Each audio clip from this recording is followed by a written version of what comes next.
অসময়ে সুমন ভাই চলে যাবে এটা আসলে অপ্রত্যাশিত, এবং রমজানের শেষ দিক, এখন 2 দিন পরে ঈদ, কিন্তু এখন মনে হচ্ছে যে ঈদটা কেমন যেন বিষণ্ণ হয়ে যাচ্ছে।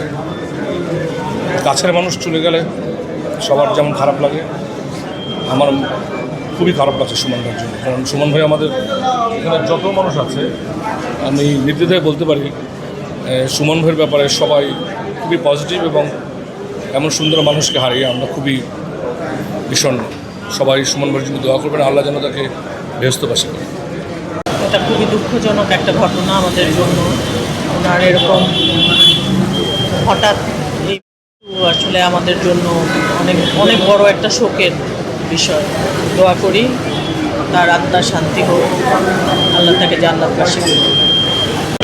মানে সুমন ভাইয়ের মতো আমার অসাধারণ হাসি খুশি প্রাণচাঞ্চল্য আমি খুব বেশি মানুষের মধ্যে দেখি নাই। আর বিগত 8-10 বছর অ্যাক্টর সিকিউরিটি করতে গিয়ে মানে আমরা সবসময় যেটা বলতাম যে অ্যাক্টর সিকিউরিটিতে আর কাউকে কেউ থাকুক না থাকুক, কিন্তু সুমন ভাইকে লাগবে।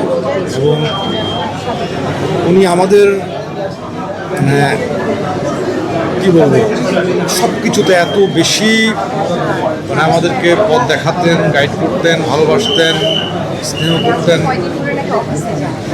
না, আমি এখনও আসলে বিশ্বাস করতে পারছি না, মানে সুমন ভাই নাই, আমি এটা মানি না, মানতে পারবো না আসলে। আমি শামসুল আসলে খুব ট্যালেন্টেড একটা শিল্পী, তার লেখাপড়া উচ্চতর পর্যায়ে ছিল।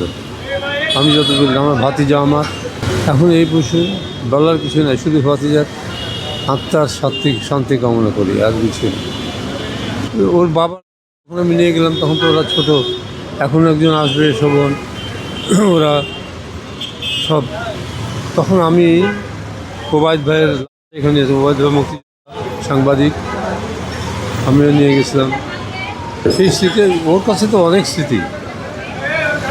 আমার অনেক নাটকে সে অভিনয় করেছে শামসুমন, খুব ভালো একটা আর্টিস্ট।